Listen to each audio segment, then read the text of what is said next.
Welcome everyone. My name is Gonçalo Santos. I'm one of the co-conveners of this webinar series on innovation, automation, and the digital economy.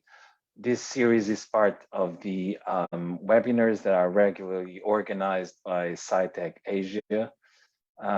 We've covered a lot of ground since we started this webinar series, starting with Silvio Lindner talking about innovation in the prototype nation, China. Then we moved on to population aging and medical robotics in South Korea. And last week we had a talk about industrial automation and the workers' reaction in South China. Today we're moving to shared bicycles as a sustainable solution. And it's truly my pleasure to introduce to you anthropologist Jun Zhang, a good friend and an assistant professor at the City University of Hong Kong. She's trained as a social cultural anthropologist at Yale University with an interdisciplinary approach in her research. She's been mostly writing about social transformation, and she's very interested in thinking about the gap, the ambiguities, contradictions, and interactions between the grand narratives and, I suppose, everyday mundane practices. She's well known for being the author of a monograph published by Cornell University Press in 2019 entitled Driving Towards Modernity, Cars and the Lives of the Middle Class in Contemporary China. I recommend this book if you're interested in automobility. And she's also the author of numerous articles published in well-known journals, Journal of Contemporary Asia, Mobilities, and in Portugal, Antropologia Portuguesa. Jun, whenever you're ready, please, the floor is yours. Thank you everyone for coming to the talk, and also thanks Gonçalo for very generous introductions. So tonight I'm going to share with you some of my recent research and some of my recent thoughts on the issues of our sustainability, technology, and society. So tonight I'm going to bring you through, takes a closer look at bicycles. Okay. So the main actors in today's talk is the shared bikes. As you can see here, this is usually would consider as the fourth generations of shared bikes. There's the first generations, which is like in the 60s in Amsterdam, the so-called white bikes, and then the second generation, third generations. So the second and the third generations of shared bikes are marked by there's a docking station. So you have to go to a docking station to find the bikes, and when you return the bikes, you have to return the bikes to the docking station. And the ones that we are looking at here in Chinese cities are what is usually considered to be the fourth generations of shared bikes. And so one features that stands out for these generations of shared bikes is that it has no docks. There's no docking stations needed. Users basically need to download an app on their smartphones and use this app to unlock the bikes, and those bikes, and then you can just bike anywhere you want and stop anywhere you want. Use again the bike, the apps to stop the counting of time, which will be converted into how much you are going to pay. So you can find wherever you can find a bike, you can use the the apps to unlock the bikes, and wherever you feel like you want to stop, you can just leave the bike there. So the dockless bikes and the mobile base. So this is two features that stands out quite a lot in the pictures of shared bikes in Chinese cities. This kind of shared bike programs became very popular around between 2015 to 2018, 2019. Of course, in the past 3 years, because of the COVID-19, because of a lot of the lockdowns, I was not able to go back to China to take a look. But I will assume that during the lockdown period, of course, there won't be a lot of movements going on. But when it wasn't, especially before the COVID-19, it has been a quite visible form of mobility in many Chinese cities. Mobike. This is one of the earliest shared by companies, and also one of the 2 biggest ones in China. The other one is called OFO, OFO. So Mobike in 2017 won the award, so-called called the Environment Champions of the Earth for entrepreneurial visions, for explore entrepreneurial visions. As you can see by the quote, this is an award affiliated with United Nations for exploring market-driven solutions to air pollution and climate change. This is actually quite surprising in many ways, because Mobike actually was established in 2015, and OFO was one of the earliest one. It was established in 2014.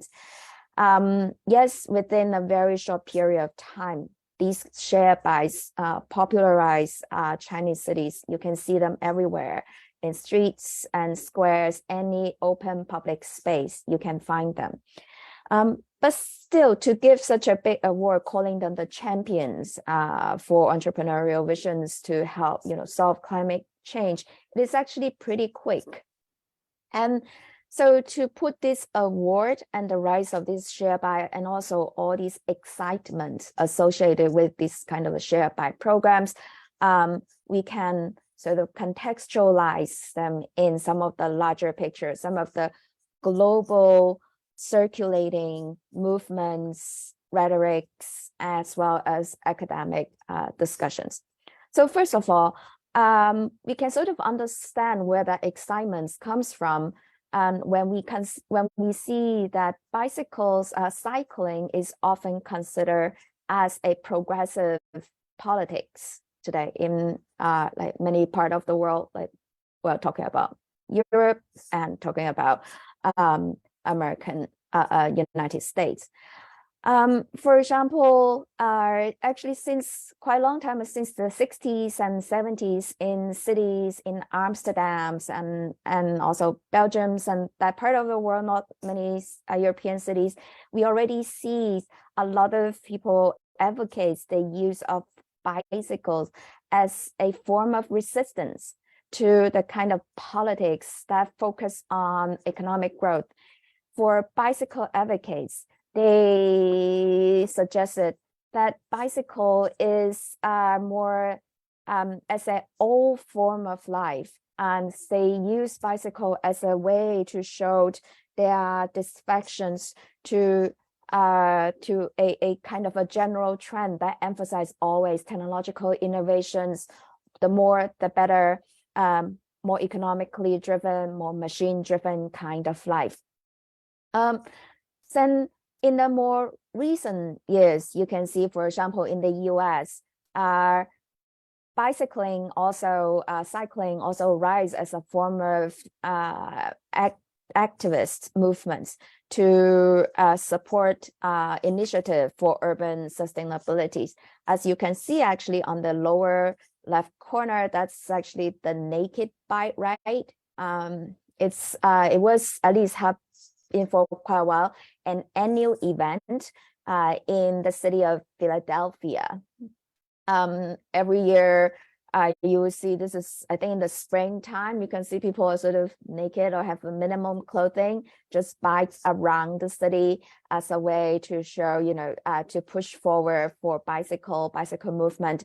And actually, the city during the process of its revitalization of Philadelphia, also there's a lot of bike lanes actually have been put in place. So in general, what we can see is in certain cities and certain societies, bicycling, biking to different places have been seen as a form to engage in progressive politics. At the same time, if we look at the other domains and if we look at academic dialogues, bicycles also has been used quite a lot to illustrate some of the main debates in the studies of technologies. First of all, one of the quite outstanding, one of the main arguments, like we can see, is from the historians of technology by Ruth Oldenfeld and her colleagues. They actually writes and traces the use of bicycle and cycling as a way to illustrate how the use of bicycle, the persistence, the continuous existence of bicycling actually challenged the dominant easy narrative about technological innovations. They argue technology, that the way how the technology developed is not simply a progressive steps. It's not simply the old taking over, replacing the new replacing or taking over the old technology. And instead, if you look around, you will find society, there's always this kind of a so-called, what they call the enduring technologies, and bicycle cycling and illustrates that that kind of evolvement, not development, but evolvement of technology. And their arguments, and in many ways, then resonates some of the famous theses that the historian of technology, David Egerton, have been calling for, that the studies of technology should give more attention to technology in use rather than innovation and so on and so forth. So in summary, the point is that technologies in everyday life, we see that it has been playing a quite important role, particularly in urban settings. In academic studies, we also see bicycles, cycling has been used as a good example to illustrate some of the complicated dynamics in the developments of technology. But of course, stories has never been so simple. For example, in Stellen's study of cycling in the United States, what he finds is that cycling as a form of urban activism is actually a double-edged sword. On the one hand, yes, it can be a movement against the auto-based, auto-centered mobility, which of course cause a lot of environmental concerns. But on the other hand, he also finds that this kind of cycling, for example, the one I show, the naked bike ride, was very much centered around the experience of professionals, middle-class professionals, in their ways of advocating cycling and the use of bicycles. They often marginalize cycling experience of the working class, which has been there for a very, very long time. And also in advocating for certain facilities that make cycling possible, there's an unintended result. That is, the spatial segregations got reproduced or even reinforced as this kind of in the process of promoting this kind of a bicycle movement. In the academic conversation, we also see the story is also complicated. In Elizabeth Shove, a sociologist who studies material culture and study quite a lot actually on that's kind of everyday machines, how machines like washing machines, fridge, bicycles reshape everyday life. And she actually has a short piece that shows actually for bicycle to stay, bicycle as a major form of mobility to stay, one has to look at the history. And it is actually not quite simple that technology just stayed. There are many, many other things. For example, she compares the experience in Britain, in British cities, and in cities in Northern Europe. And what she finds is that actually, even in the 70s, 80s, with a lot of these neoliberal reforms, we have been seeing cities, governments in the Netherlands, in Belgium, and so on and so forth. They have always been included cycling in their urban planning.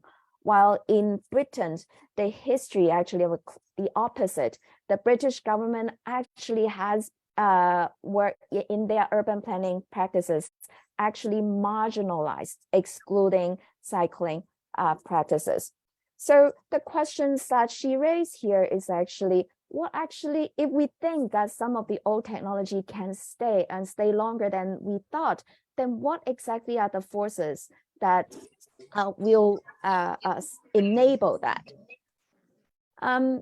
So for me, in my research, then I will argue the study of share bike programs in China actually provide an intricate and interesting intervention into this kind of movements and academic discussions.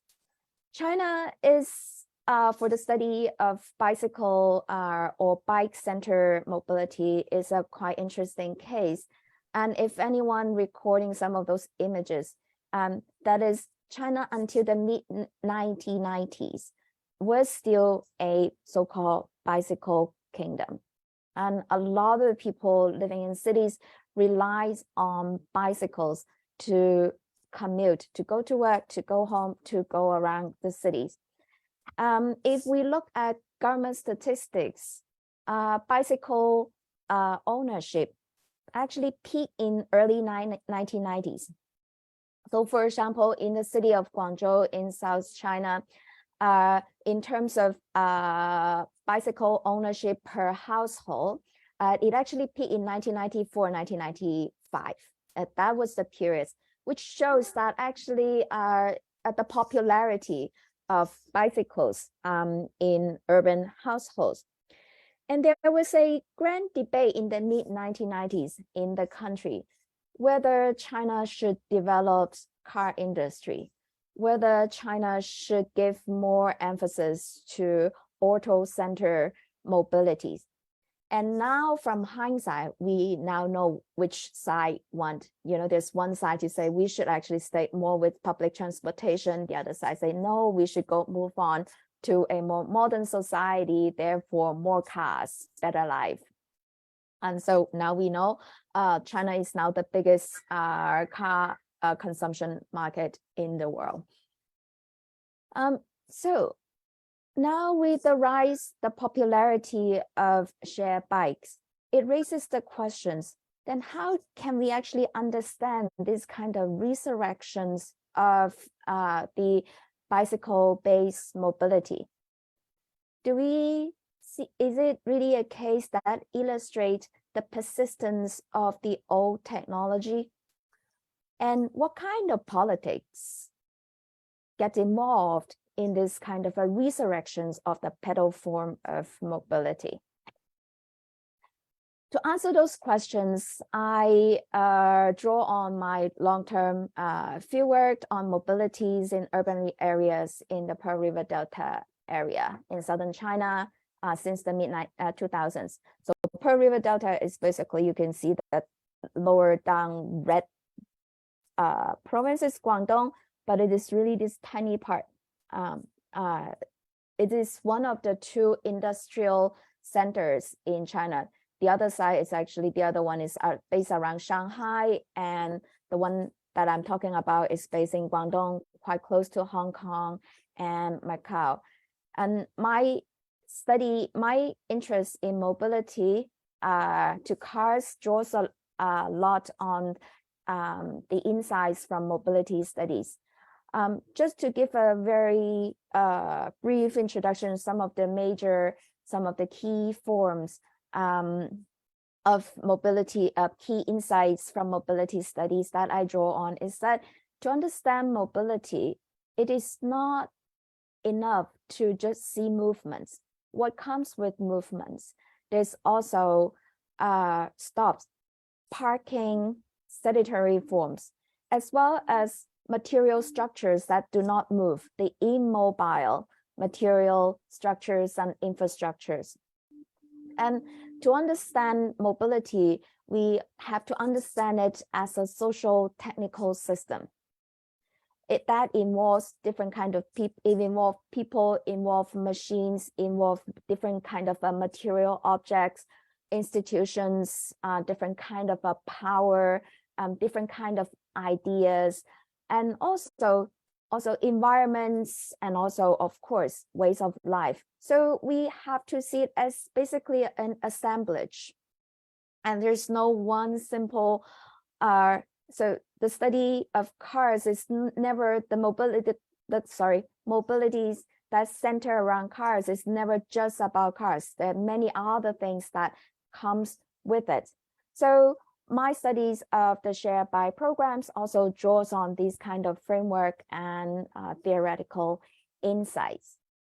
And in the next few slides, I'll try to explain, I'll demonstrate the following points. First of all, I'll argue that the rise of shared bikes should be seen as a technological fix of a social and political problem. And second, shared bikes illustrate that this is not simply a questions about the old versus the new. And to do so, I will take a closer look of the bike-centered infrastructures, and I show some of the more complexities in this kind of the form that center around shared bikes.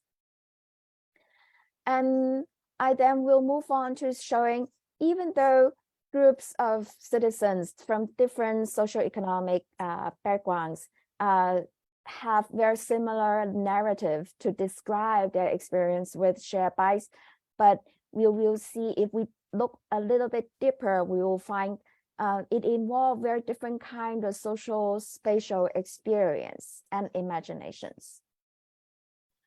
At the end, I'll briefly touch on that to draw on to borrow Stalin's work, is that whether bike constitutes a form of sustainability, a long-term solution for sustainable development, it is actually uncertain. This kind of mobility that enabled by shared bikes is actually an unstable ensemble, and I'll explain why. So first, as I said, the shared bike program is a technological fix of a social political movement, problem. And so what exactly is the problem? So the shared bike program, the initial design comes from the idea that the designers want to solve what it's called in logistic studies called the last kilometer problem. So basically that means in transportation, the part that very often causes most headache and costs quite a lot is the last stop of public transportation and the final destination. So basically it means, like, put in simple terms, is after you get off the subway or after you get off the bus. And so that distance between home and bus. So that is so-called the last kilometer problem. In some places, this has not depends on how infrastructure was transportation infrastructures was designed. Sometimes it's a big problem, sometimes it's not. But in the China context, in the context of rapid urbanizations and a very specific form of urban developments, this becomes a very big problem. To put in a relatively simple way, is that China since the mid 1990s, start is somehow urban revolution, if you would like to think about it in a little bit of exaggerated terms, but actually makes quite a lot of sense. A lot of cities got remade. Old cities got transformed. Old buildings got torn down. Old streets got broadened. So as you can tell by some of the pictures that I'm trying to show, the point I want to show is that you will see the idea behind the kind of aesthetic inclinations in this kind of urban transformation is that the bigger the better, the grander the better. These cities, a lot of the Chinese cities you will find, if you take a picture from the aerial view, they look amazing. They look great with all the lights on. They look great in posters. And you can tell, you know, this is, for example, in the pictures on the top left corner, this is actually not uncommon to see in cities that you have car lanes, that is an avenue with more than 10 car lanes. And this is particularly the case in the so-called newly developed areas in cities. It is not simply in Guangzhou. So these are pictures from Guangzhou. You can find this similar way of urban development in Beijing, in Shanghai, in Shenzhen, any major Chinese cities you can name. And so the bigger, the better. Blocks gets residential block, business blocks gets much bigger. There's also so-called functional divide. So it goes with this kind of urban design, which is quite early 20th century kind of urban design. So they want a functional divide in cities. So certain part of the city should focus more on living area, residential area. Certain part of the city give priority to business. So therefore, there's the CBD, the central business districts, and so on and so forth. Okay, what that leads is that even though there's great developments in public transportations, what you will find, and as many research has pointed out, the average commuting time and commuting distance has greatly increased in the past 20 and 30 years. And no matter how well developed the public transportation systems are, there's always that last kilometer problem that brings a lot of trouble for many residents. And the shared bike programs, in many ways, are trying to solve that problem. So the bikes, therefore, a lot of those shared bikes will be parked at outside major bus stations or subway stations. So when people get out of their subway station, get off the bus, they can just bike and go to their office or go home. So that was sort of the major initiative behind the design, but also it's a quite major points to sell to venture capitals.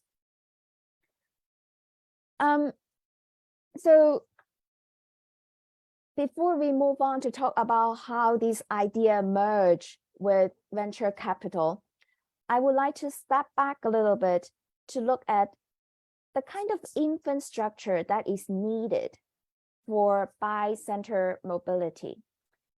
In order to have bi-center mobility work, we actually need a lot of infrastructure. Some of the ones that we will immediately come to our attention is bike lanes. We need bike lanes.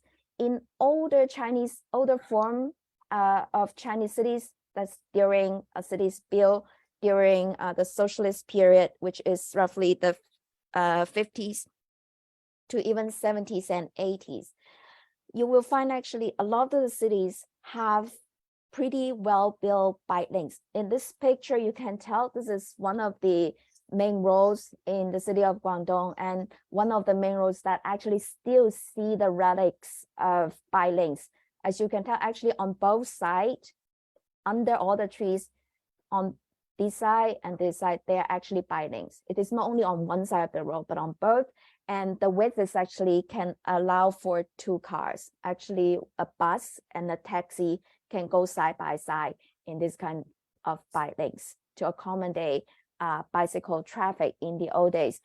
But today, with the urban developments to accommodate cars, these bike lanes were all transformed into car lanes. Basically, now these in these lanes, the priorities were given to buses, and cars can also other cars, taxi in particular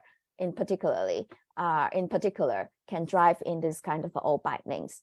And in these streets, you can still see the kind of old tree lanes that try to separate buses from cars from bicycles.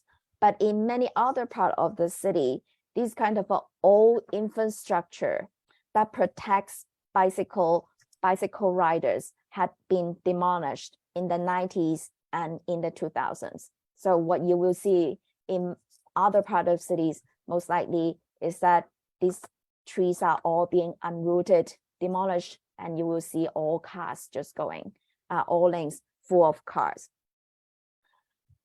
Bike lanes were relatively obvious to most people when we talk about bicycle infrastructures, but some other things are less usually gets less attention. One of them is actually repair.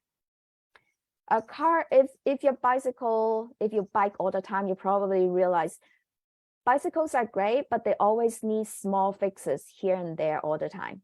You need to adjust, for example, the brakes, maybe the tires got flat, and so on and so forth. In the past, okay, when China was still so-called the bicycle kingdom time, you actually can find those one-man's repair shop or small workshop that fix your cars easily. You can, you just buy along, you will always find something there that if there's some problem with your bike, you can just have it fixed at a very cheap price. And most people actually know how to fix their bikes in some way or another, especially small problems. And another important thing that when we talk about cars, we will always remember parking is a big issue, parking lots, right? But bicycle actually require parking facilities as well, especially if you want your bikes to be safely parked. You can, for example, you needed to tie it to somewhere, lock it to some kind of a fixed structures and so on and so forth. If you want to bike in a way that makes you feel you can just leave your bike there and come back and your bike will still be there, you actually need some kind of a so-called mooring facilities for bicycles. And in the past, and again, during the socialist period, there's a lot of these kind of facilities actually have been developed. For example, in a lot of residential areas, there is designated areas just for parking bikes, bike parks, and there are actually guardian janitors that guards bicycles, and you just need to pay a small amount of fees. And you can also find those facilities that kind of janitors that look over your bicycles in the streets quite easily in the past. But again, with the coming of the cars, a lot of those facilities actually has been demolished or actually transformed into parking lots for cars. So what we see is that in that process of urban transformations, a lot of the infrastructures that makes bike-centered mobility possible all disappear. So the emergence of shared bikes in many ways is a sort of fix those problems, those infrastructural problems in a way, it's in a very different ways. And the way that they fix those infrastructure problems would not be possible without the intervention of the venture capital under the platform economy. What do I mean by that? So first of all, bicycle to solve all these issues, okay, to solve all these issues like infrastructures. So to think about the issue where to park your bike, whether the bike is safe, whether someone will steal your bikes, those will no longer be a problem when the bikes are actually not yours. And parking is no longer a problem when they can just, you know, this is not my bike, I can just leave it there. As long as there's a space, I'll leave it there. So for example, you can tell in the upper corner, upper picture, people just leave their bike in the middle of the street where people, this is just an island to cross streets.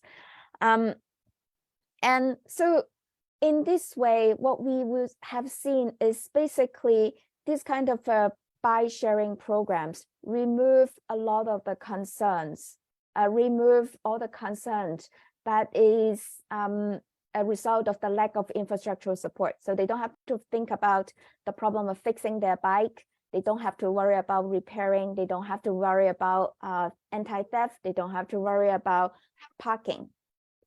Okay, and of course that leaves the issue of space, which I will not discuss in length in this talk, but if anyone are interested in that, I'll answer that in the Q&A section. But in order to do that, okay, what we need to do, what we see is that it is actually two grand strategies. Okay, one is that under the logic of the platform economy, what a company wants is that to have as many users as possible so that you can actually attain the monopoly positions. So with the support of venture capital, like for example, Mobile had at least five rounds of venture capital investments. So their strategy is to put as many bikes as possible into the street. So people can just find a bike easily and leave them anywhere without worrying too much. One, to make that possible is to have many bikes in the streets. And that requires a lot of money, a lot of investment. And second, share bike program around the world has the same problem of about rebalancing. Rebalancing means because people put the bikes in one place. So certain places tend to have too many bikes, while some other places do not have enough. So share bike companies need to move the bikes around, okay, move the bikes around so that they can put the bikes in the places where they are most needed. Of course, in China's case, the same. And in fact, the share bike companies claim that they have a particular advantage of doing this rebalancing work because they can actually draw on, for example, spatial data. The phone track the weight of movement, their trajectories of movement, user data that enable them to do a better rebalancing. However, in reality, what happened was that instead of moving bikes around towards, you know, existing bikes to the popular, the needed area, what share bike companies did was actually just to put in more. So for example, around major subway stations in the central business districts, a lot of people will use bikes. Instead of moving existing bikes from other area to these areas, what we see is that they just keep putting new bikes. So they basically cut costs. They do not spend that much money on moving bikes around. Instead, they just keep putting money to put in new bikes into the streets. So what it ends up here then is many citizens love it. It becomes very popular because many of the urban residents says they just simply loved using it. In my research, I interviewed particularly two groups of bicycle users.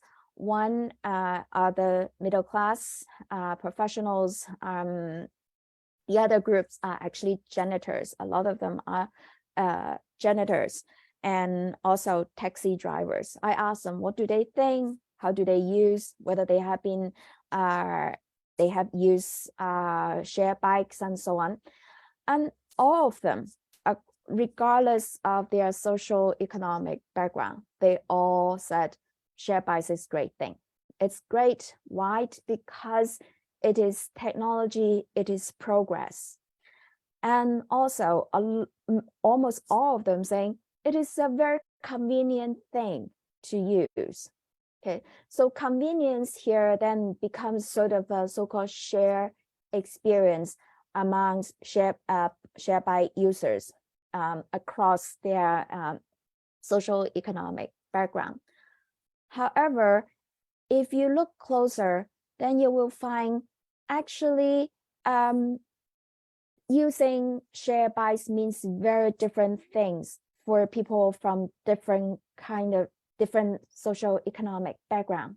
For example, when according to my conversations with the middle class professionals, what does cycling mean for them? A lot of these people are either car owners or they rely primarily on public transportations or taxis in and out, or nowadays Didi in and out. For them, cycling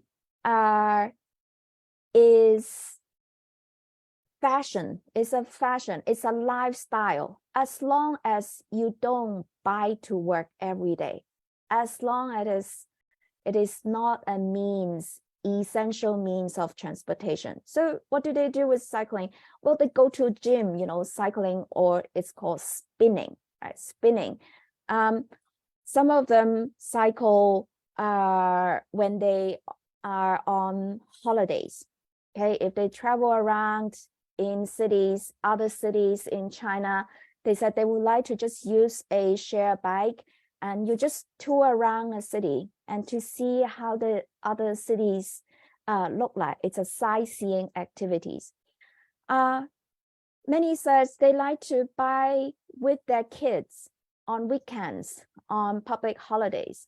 Of course, in safety and guarded special bike lanes in parks, or also called the green lane, 绿道 in Chinese.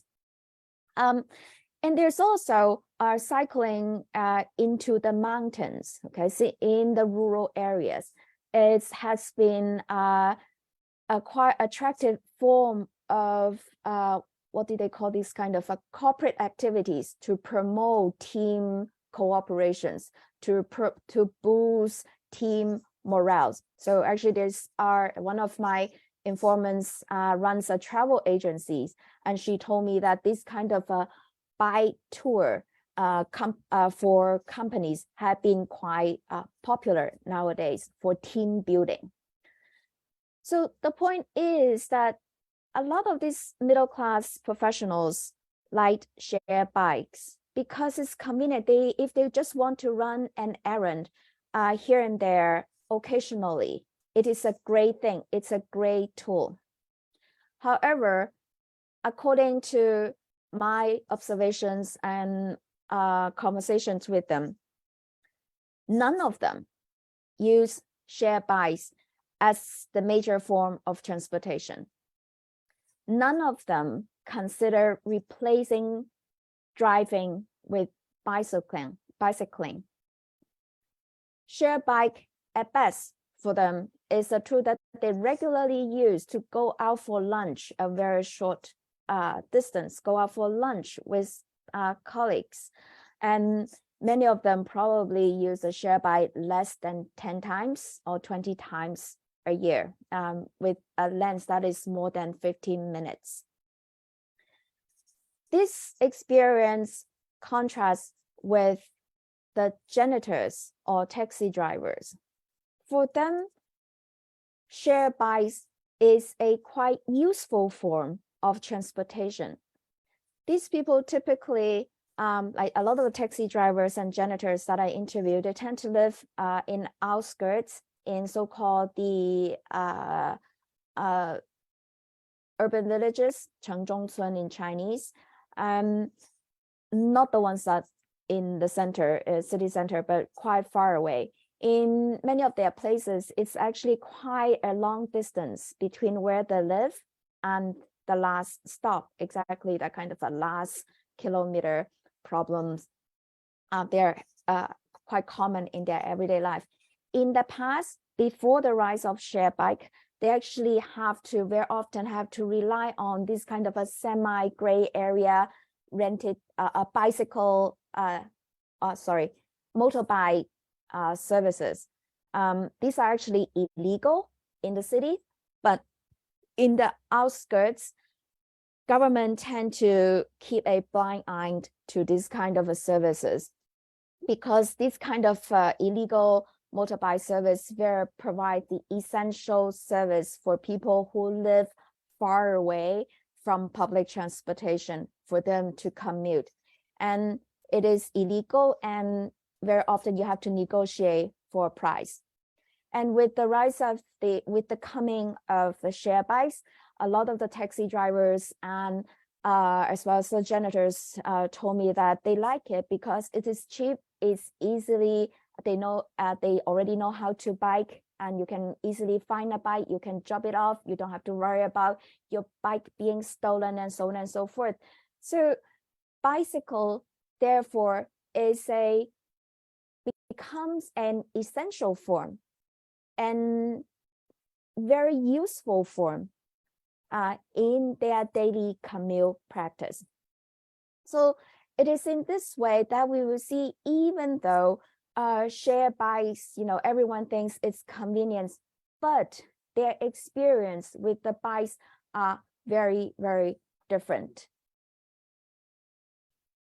And because of those kind of strategies that, are with the support of venture capital, more and more bikes has been put into cities, rather than thinking about rebalancing the bikes. What we have seen is that because share bike companies invested very little money into maintenance and rebalancing, you will see in city outskirts, what we will call these kind of share bike graveyards. A lot of bikes just get dumped and not being dealt with properly.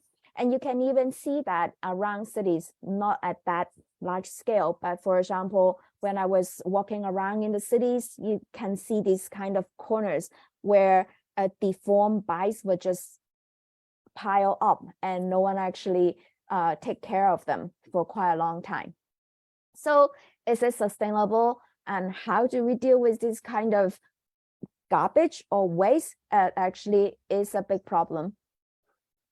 So here, let me conclude briefly what I have just said. What we see here is a rather complicated dynamic. With the rise of the share bikes, we see how the transformations of cities, the form of the cities makes an important factor. The fact that infrastructure, the disappearing of the old bike center infrastructure, and the kind of a class differences, the kind of spatial segregation between the middle class and the working class, as well as that kind of a profit-driven, a specific kind of strategies by platform companies and venture capitals. They all intersect with each other, and they create very specific configurations of this kind of a share by center mobility. What we see in the share bikes is that it is not simply the new replacing the old, nor the old just simply continue to stay there. As long if we actually consider not simply the bike per se, but also the kind of infrastructural supports around it. So when we talk about bike-centered mobility, we should actually think about it in plural forms. There are different forms of pedal mobilities enabled by different kind of combinations of technology, material, support, as well as perceptions, which I do not have time to get into. For example, the understanding of space. Is it sustainable? If you look at some of the unintended consequences, you look at the kind of waste, the amount of waste that has been created, no. But at the same time, this kind of the consequences of this kind of waste is not exactly the problem of shared bike per se, but rather, as I illustrated earlier, it is because of the combinations of a series issues. Therefore, if we really try to think about bikes or shared bikes as a forum for sustainable developments, what we need to think is we have to think beyond the bike per se, but also have to think about that kind of capital investment, the kind of infrastructures, the kind of urban forms that are associated with it. With that, I'll stop and I welcome any questions. Thank you.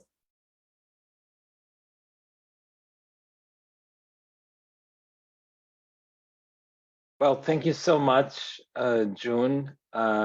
I think I'm going to use the privilege of being a chair today. And while perhaps the audience gather their thoughts and thinks about a question to ask you, I'm going to go ahead and ask a few questions. If you'd like to ask a question, I would appreciate if you could use the raise the hand function. And when you ask the question, please switch on your video camera and briefly introduce yourself. Thank you. Well, anyway, so yes, if I put your argument today, this morning, briefly, you were saying that, yes, China has been having a bike revolution, but no, this is not the progressive bike revolution that has been imagined and is quite often found in initiatives like the Naked Bike Cycling Day in Philadelphia. And it's certainly not the biking revolution that is advertised as a sustainable project in marketing imaginaries sponsored by venture capital bike sharing platform companies. I suppose you're saying something like this. Okay, so could you tell me a little bit about, I think one thing, the bike sharing platform business parallels a little bit the car sharing platform business, in the sense that they are both sponsored by a big capital. They require a lot of investment, a lot of capital loss initially. They are part of a recruitment process of big data on users, something that you haven't really talked about today. It's hard to say whether the goal of these companies is to provide the service of pedal mobility, or whether the goal of these companies is to actually get data on user preferences and then sell that data to other companies. So it's not quite clear to me. So I wonder if you could tell us a little bit about these players, these venture capital players in China, especially, because I think that's what we're mostly curious of. And who are the players? Who has been investing money on the growth of these companies, on sustaining the investment on infrastructure and the capital loss involved in sustaining that infrastructure, and who's been making money, and in which ways have been making money. I mean, have been making money with these the money that is spent on this by users on this bike sharing platform, which I doubt, I really doubt that it's profitable, really. Despite the fact that China is a big country, Chinese cities are huge, I imagine lots of users. Still, I really doubt that, given the low prices involved, that this is profitable. So, could you tell us a little bit about these questions? I hope they are not too ambitious as sets of questions. Thank you. Thank you, Gonzalo, for the questions. Yes, those are great questions. It's just not enough time to get into all those details. Actually, I'm working on an article with from a student with Jack, and actually partly address the questions that you raised. Anyone making money? I doubt. As actually Mobike, the ones that got the UN award, they got into financial trouble and actually sort of at the edge of bankruptcy, and later get transforms, got new investments, and the company need to be reorganized and so on and so forth. So the simple questions for your answer is no. It's actually not clear how they can make money. And yes, you're right. The user fee is very, very low, very cheap, and especially because they want to attract as many users as possible. You look at how much they have been charged for that. It's actually almost like, look at it, it's as it's a mission impossible to make money at this moment. But this is not simply a question for share bikes. It is the same issues that confronted with a lot of platform companies. For example, for Didi has the same. How does Uber make money? How does Deliveroo make money? A lot of these platform companies actually have very similar questions where the profit comes from, and look at the way how they charge until they reach the level of monopoly. Maybe yes, maybe no. However, our argument is that actually this is why venture capital is important. It's not only about the platform business, the business model per se, but also look at venture capital. The ultimate way to cash out, it's not from the business per se, but in the stock market. Mm-hmm. So they invested, they keep certain. Who is they? Who is they? Could you venture tell? Venture capital. See here. But is it outside it's not foreign just China, investment? it's actually foreign, okay, as well as domestic. Like some of the major venture capitals are in the US. They actually all participate, but also domestic, like Alibaba and Tencent, they all actually invested in this kind of platform. So basically what they do is what they call it, to try to find the next unicorn. So hopefully one of these kind of company will become the next Tencent.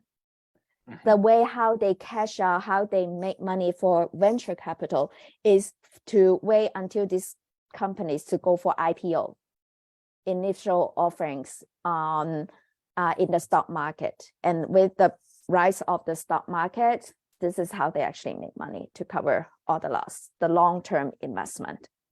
And this is the case, for example, everyone hope that, they can find the next Alibaba or next Tencent. Meituan, for example, they actually are you can see actually in their stock market reaction, this is how it's actually not necessarily from the labor that they get, but a lot of the money come from the stock market. Are we getting close to a monopoly in the bike sharing business in China? It is actually not clear because I haven't got into that, didn't have time to get into that. In 2009, there are rounds of government intervention. So if you have noticed, then in my talk, I actually did not talk about how the government sees this business. Yes. So this actually touched on some of the quite ambiguities in government regulations. For example, do those bike companies have authority, have authorized rights to use public space for parking?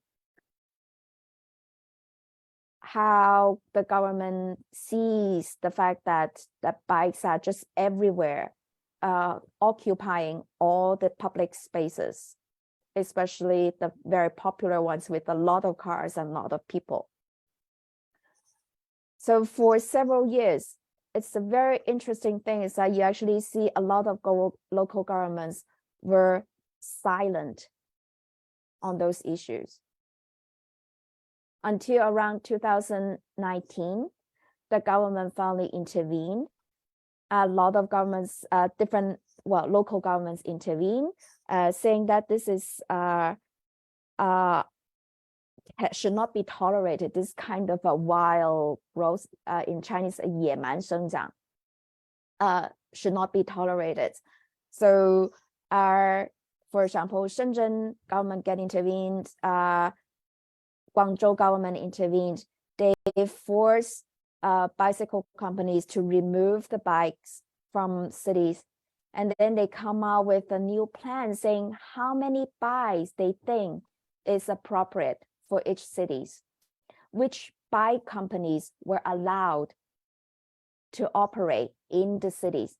So what we see is that it's a very typical story if you look in the long run, how China's economic reform runs, is that it seems that the government just let things just figure it out on the ground.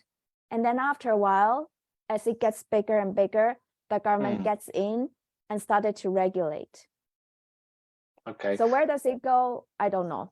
But I'm not even sure that the user data actually becomes a way for them to make money. And at this moment, we actually do not know, and we haven't seen that converting into economic return yet.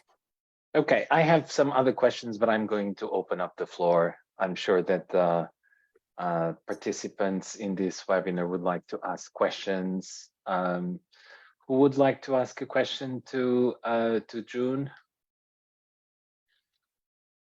Anyone?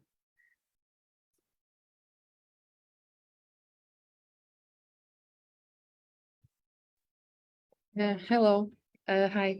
I have a question. You are hear me well? Yes. Yeah. Yes. It's about the individual uses of the bicycle. I'm wondering if people, if there are any transmission of the bicycle as a property, with the symbolical significance, you know, because the bicycle can be used to working, to make to be rentable. So I'm wondering if there is this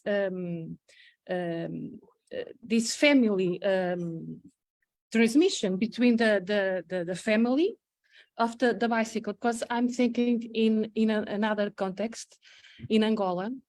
In the colonial period, during the Portuguese colonialism, and the bicycle was used within the family as a symbolical, with symbolical importance, significance as a property transmission between the village, between the community. You know, because people use the bicycle to work and to make a living. So this is my question. I think your work was in the urban space. I'm wondering about maybe in the rural space, but I don't know if in some classes this in urban spaces, if this is a reality or not. So it's my my question. Yeah, sure. I don't know if this makes sense to you, but yes, I'm thinking about my research. Yeah. Thank you. For urban, for rural areas, Gonzalo probably knows better than me how bicycles are used or shared in rural rural settings. In cities, so here what we see shared by the shared by themselves, because it's actually not ownership based. So there's we can talk about what a shared bike symbolize and so on and so forth. But bike, when we talk about bikes, sort of like privately owned bike, it's a interesting story. That's if we want to go back a little bit. Backtrack a little bit, in China, in the past, when China was so-called the bicycle kingdom in urban area, we are talking about a centrally planned economy. You cannot simply just you cannot walk into a store and buy a bike. It was actually, in the past, you need to have a quota. Somehow you have to just manage to find a quota to buy a bike. So you need a quota and you need cash to buy a bike. There are historians writing about material culture in China, then trace their hierarchy of bikes. Getting a bike is, for example, in the 80s, was considered one of the 3 essentials for young people to get married. So when people get married, you want to get this is the kind of things, that material objects that you want to have. So for a while, I think it is the watch, the bike, and the other one is, I forgot, either the sewing machine or the bike, the watch, I think it's the sewing machine. And I think that's sewing the 80s. machine, yeah. Yeah, sewing machine. The 90s, I moved to a refrigerator, televisions, and I think washing machine. So in the 80s, so that is, you can tell that when you get married, you want to have one, and people will try to find a way to, for example, through barter trade, through negotiation, trying to find a way to just get a quota and gather enough money to get married. So yes, the bike at that time did have a lot of symbolic significance, and it symbolizes, like, for example, why it is at the stage of marriage, why it be at that particular stage entering people's life. Of course, it's important status, as in order to get a quota, that means you have to have a working work unit that you're affiliated with, which already symbolizes that a sort of a social prestige in living in the cities. Moving on, I remember when I got my first bike, I started to bike to school in the 80s. When I was 10 years old, I biked to school together with my family. So the bike, in many ways, in urban settings, was sort of like the cars. A lot of things like cars in the US families. How do you learn to bike? Your parents, when you're very young age on, your parents then teach you how to bike. And because in the past, there wasn't that much public transportation, so parents then bike their kids around to school, to kindergarten, to parks. So for a lot of people, for example, for my generations and earlier, even slightly later, everyone will have those memories about bike around with parents, buying out for fun with friends. That is kind of it's a very different kind of experience of moving around the city, that kind of share memory, moments of family building, moments of socialities around young people in the urban areas. So I will argue, at least at that time, bikes really are one of the key objects for this kind of urban sociality. Today it changed a little bit, and you have to look at, for example, what kind of bike, mountain bike, racing bike, who wants to have a bike, what kind of bike that signifies different kind of social class. But of course, again, we also see how bikes can be an important object to create sociality, just like what I mentioned among middle-class professionals. They will go out biking together, buying tour together. But here we then started to see how certain forms of biking experience is rather class specific. Thank you. Somebody would like to ask another question? If not, I have a question as well. Can I ask a question? Yes, please. Sorry. Yes. I kind of feel like interloper on this group. I'm Olga Fedorenko. I'm professor of anthropology at Seoul National University. And I did a bit of a research on sharing economy in South Korea, not on bicycles, but kind of this idea of sharing economy. And that's kind of where my question is going. Or actually, I should say thank you for a great talk, and the answers to questions were also quite interesting.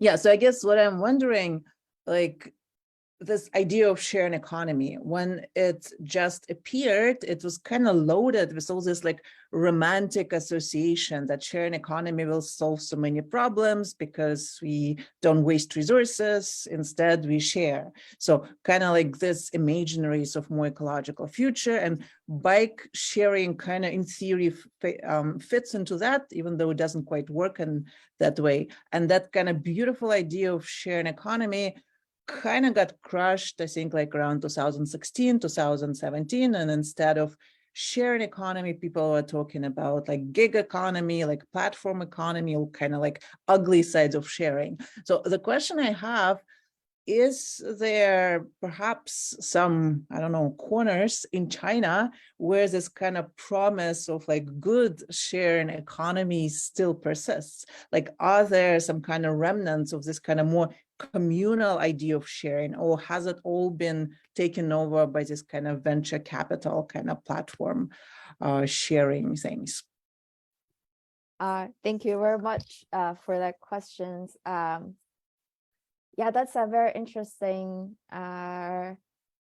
questions. And I think from my understanding of the literature on sharing economy, at the earlier time, you'll see a lot of enthusiasm, the embrace of the term sharing.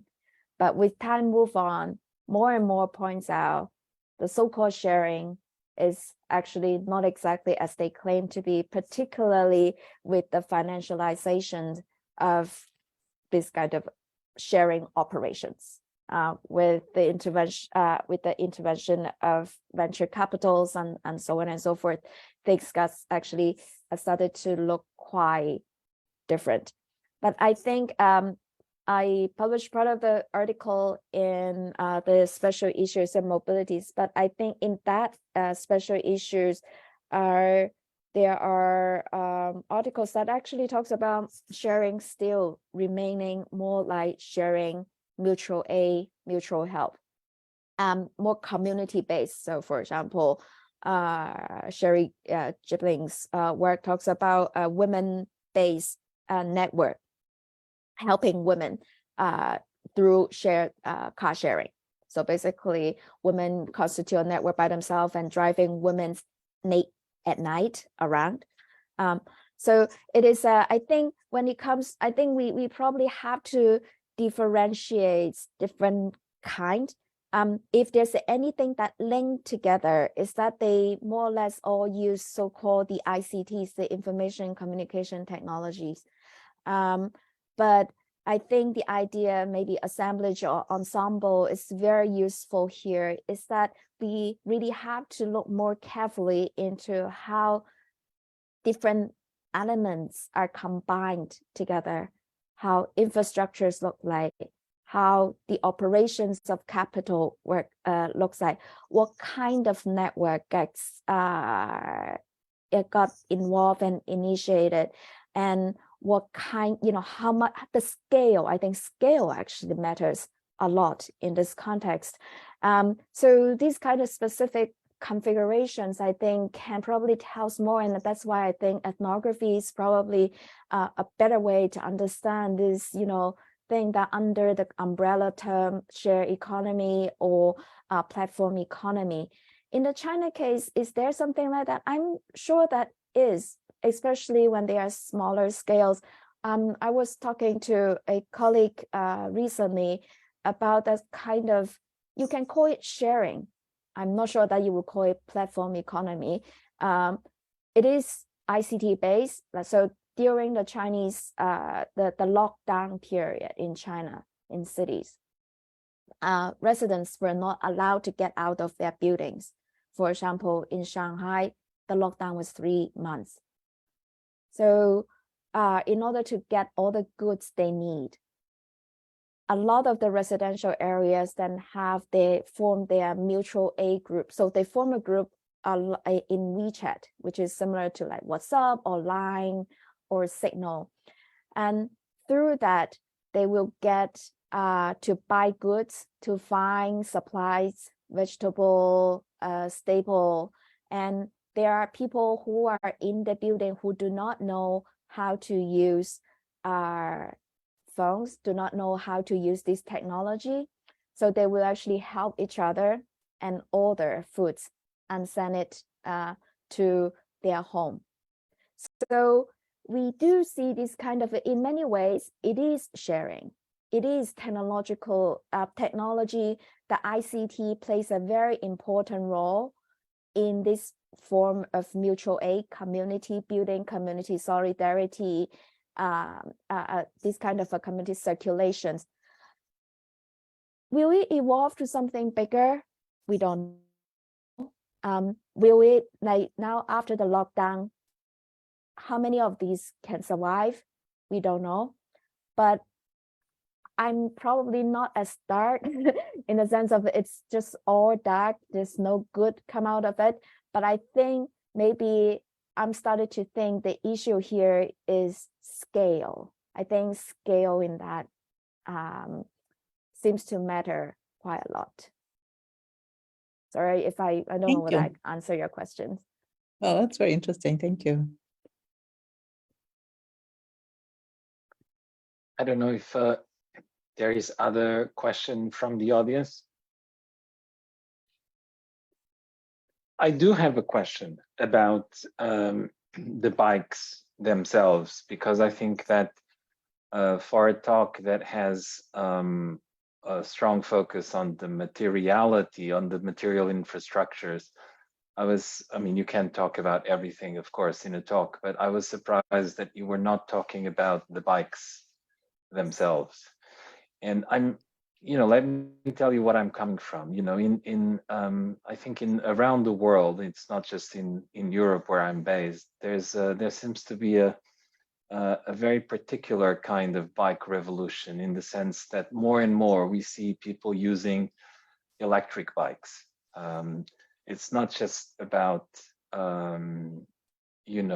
privately owned electric bikes. I myself am an owner of an electric bike, but also when it comes to bike sharing platforms, we see that there is a growing number of bikes that are actually electric bikes.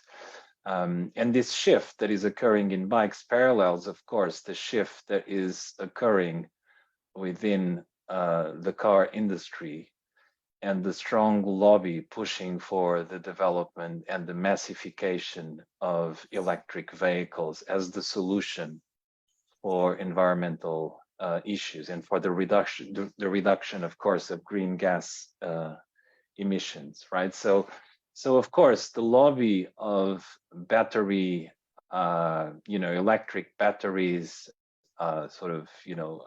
industry clearly is a powerful actor. And I wonder if it is not an actor that is playing a role in the way that, in particular, I would say in the last 10 years, bikes have been developing, or in the last 5 years, perhaps, bike platforms have been developing in China. Could you tell us a little bit more about the materiality of these bikes? What kind of bikes are we talking about? Is it also diversifying and evolving into scooters, as it is occurring in many other countries around the world? Thanks. It is it is pedal driven bikes. It's all pedal driven. It is all no electric pedal driven. bikes. No electric bikes. For example, electric bike sharing programs, for example, I think, is it Barcelona, somewhere in Spain, have the electric bike sharing programs. So far in China, it is not. So let's step back a little bit. First of all, for pedal bikes, if you look around most of the bicycle movements, a lot of them actually are more for pedal driven bicycles, because pedal driven is way less pollution, because you don't even have to use electricity. Electricity is a form of energy. No matter what, you need to recharge it. You have to find somewhere to generate the electricity. The generation of electricity is cost pollution, just simply cost pollution. Electricity, the argument made for electricity is against petroleum, fossil oil driven cars, which is not the case. You cannot really make a strong case in the case of bicycle in comparison to cars. You can sort of see whether cars, the argument argue for electric cars, but that kind of argument doesn't apply to bicycles. And in fact, for example, in UK, as some of the studies points out, in the UK now, and they switch back to encourage people to bike more, one of the reason is actually for health. You need physical movements. Well, I'm not saying that it is all. It's like one of them. It's one of them. So what I'm suggesting is the case made for car will be very different for the case for bike.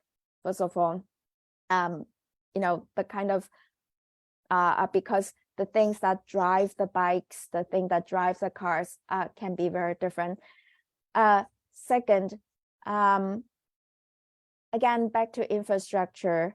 Well, first, let's say, for the shared bikes, one thing is that they try to cut the cost as low as possible.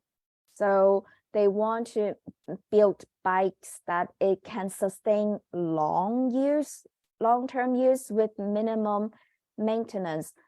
For these kind of bikes, the shared bikes we talk about, for example, their tires are not air inflated. These bikes are not comfortable to bike for long distance. So they are meant for short use and as minimum maintenance as possible. So for electric bikes, I think it actually enables people to actually bike for a longer period.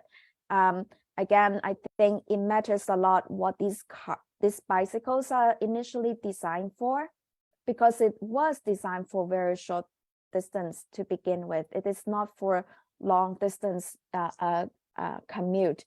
And third is the infrastructure. A lot of times we have to remember if you want to make electric bicycle work, you need to be able to recharge the bike. And in the I think Madrid, is it not Barcelona or Madrid? So you have to basically go back to the docking. You have to have the docking stations so that when the bikes are returned, they can be recharged. And the selling point of the shared bikes in China is actually they are dockless. You can just drop them off anywhere, pick them up anywhere.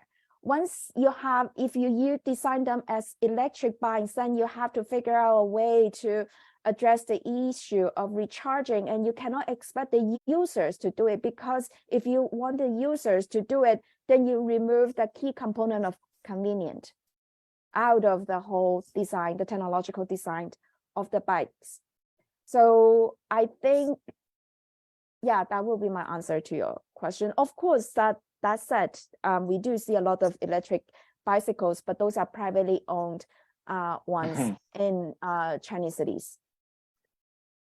Okay. I don't know if there's another question. If not, I have a final question, a very quick one, because we're also approaching the end of the time for this allocated for this webinar. I'm not sure if I'm going to put you on the spot here with a very difficult question, but it seems to me, I think one of the interesting aspects of the Chinese case, as you nicely made the I think you nicely developed this argument in this webinar, is that it has a long history of bike usage. I mean, mass bike usage. I mean, it has been, I would say, in the 70s and 80s up until the 90s, as you were saying. I mean, it was truly the bicycle kingdom.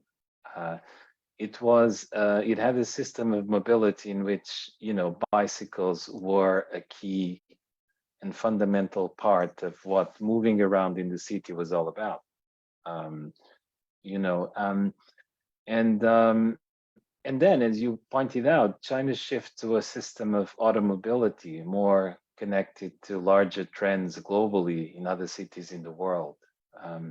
So I suppose the question that I would like to ask you is, in light of this, of the limitations of the current bike sharing platform model, is, what could we learn from the socialist experience in bike mobility, as the conventional mode of transportation, right? As the dominant mode of transport. What could we learn from some of the features of the socialist period to bring on to the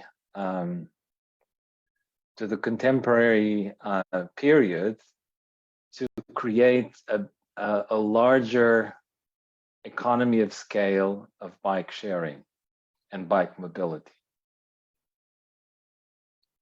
I know it's a big question, so if you don't want to answer, it's fine. But I'm just curious. Let's turn your knowledge and your research in this academic matter into a more practical, policy-oriented lesson that we can take home. Yes, it's a very big one, and thinking about policy is really not my strength. But one thing I think I've learned from what you call the socialist experience is that it's actually not just limited to bikes, but in many ways, or mobility in general. Not just for the bikes, but also because of the car, the research I did earlier on. I think urban design matters a lot. Urban forms, we have to rethink really a lot what kind of urban forms that is good for long-term, sustainable, environmentally friendly development. It's sort of very old. It is part of it. It's not new. For example, new urbanism that arose in the 1980s already talk about it. But I think if we look at transportation, that is something that we can really learn. For example, in the socialist cities in China, cities are not designed according to functional divide. So not like today, this part of city is for living, this part of city is for business, this part of city is for education. As you know, Beijing is a good example of that. Guangzhou had moved towards that. So you have the whole so-called university city, right? Putting all the universities in one place. So the kind of a functional divide city designs, one big problem it causes, you will create a traffic pattern. Everyone move towards, have, a large population move towards from one direction in the morning, the other direction into other directions. And you see the traveling distance is just much longer. And as cities gets bigger, and traveling, walking, and bicycling becomes very uncomfortable, you will see people will give up those forms. And actually, around the world, all the research has suggested that all the bike movement, the shared bike programs, not only in China, but also around the world, in Europe, in Australia, in the United States, none of them there's no evidence that shows that this bicycling replacing driving. What they replace is walking, which is, you find that, well, walking is actually not a bad thing. What you want bicycle to replace is actually driving, not walking. But I think there are, maybe I'm just interested in infrastructure. I think urban forms changing the way how cities are designed, how wide the street is, how big the blocks is, how much distance people have to travel. For example, in these socialist cities, of course, I know this is an ideal, for a lot of people are not, but for quite a good number of people, it is the case, is that there are living sectors and their home and their workplace are relatively close. Most of the things, schools are relatively close. So the everyday commute time was actually shorter, distance is shorter than today's. I think that's probably something we can learn from it. I know that's still sort of an ideal, but I do think there's an urgent need to move away from that idea that bigger is better, bigger is more beautiful, and bigger is more modern. I think we just have to move away from that kind of mentality when it comes to urban development. Okay, thank you so much, Jun, for this extremely rich and thought-provoking webinar. Our Innovation, Automation, and Digital Economy webinar series will continue next week on January 27th with a talk by Luis Felipe Murillo from the University of Notre Dame, who is going to talk to us about hackers, hacking, and hackerspace networks. Thank you so much, and see you next week for our next webinar from Sci-Tech Asia. Thank you so much again. Thank Bye. you. Thank you, everyone. Bye.